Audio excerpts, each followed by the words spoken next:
Issa jmiss li nkomplu nwaslulkom attività oħra li mistennija tattira lin-nies. Infatti, Kastilja ser tintuża bħala sfond għal installazzjoni diġitali li ħatkun akkumpanjata wkoll bil-mużika, però dwar dan tgħidilna aktar Caroline Tonna flimkien mal-mistiden tagħha. Mill-Pjazza de Vallett issa ġejna qudiem Kastilja fejn ser isir proġett ieħor tan-Notte Bjanka li qed jħossibu l-kompożitur Rubin Zara. Rubin, tista' tispjegalna ftit eżatt x'se jkun qed jiġri fil-faċċata ta' Kastilja? Sewwa mela dan huwa proġett fil-fatt li ilu jinħadem għal dawn l-aħħar 6 xhur fejn fuq il-faċċata ta' Kastilja ħanaraw projezzjoni arkitettonika bil-mużika li tiċċelebra t-titlu ta' Valletta 2018 Kapitali Ewropea tal-Kultura.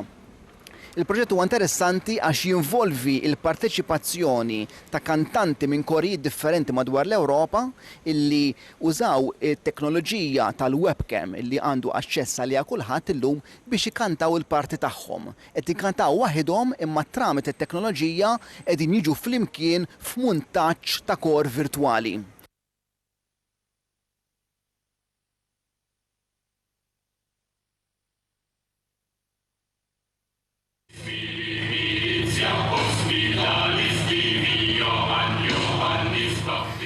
Il-viżwal huwa xogħol Bernard Magri, artist Malti joqgħod Londra, u l-mużika fil-fatt kienet f'idejja kompożizzjoni ġdida għal kor u perkussjoni.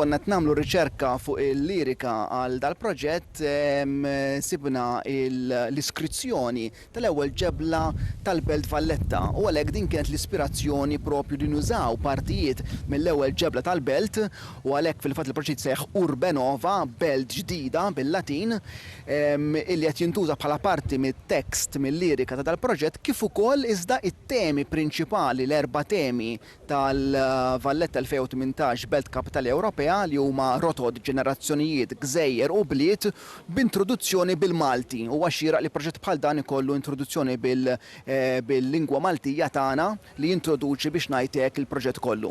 ħanuruha 4 darbiet b'kor live, ġifieri fuq it-tarax ta' Kastilja ħajkonna l-kor Skola Cantorum Jubilate illi minn Għawdex li rrekordja anki professjonalment fi studio, u mbagħad ħanibqgħu nuruha wkoll bħala playback, ġifieri mit-8 sa' satejn ta' filgħodu kull nofsija Urbenova dal-proġett ħajintwera fuq il-faċċata ta' Kastilja u biex ngħidlek għalhekk ħajgawdi minnu l-pubbliku kollu.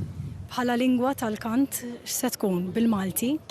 ħatkun bil-Malti u bil-Latin. Il-Latin għaliex l-iskrizzjoni fil-fatt tal-ewwel ġebla tal-Belt hija bil-Latin u biex ngħidlek il-Latin illum huwa rikonoxxut kważi bħala lingwa internazzjonali fil-kuntest Ewropew, speċjalment meta niġu għall-kant il-Latin jintuża ħafna, iżda kif qatt qabel għandna wkoll introduzzjoni ta' versi bil-Malti għax huwa xieraq li proġett bħal dan ikollu wkoll identità lingwistika lokali. Mela għal darb'oħra nistieden daw kollha li ġejjin in-Notte Bjanka biex jgħaddu minn quddiem Kastilja u jgawdu propju din il-proġezzjoni li se jaraw fuq il-faċċata hekk tant sabiħa.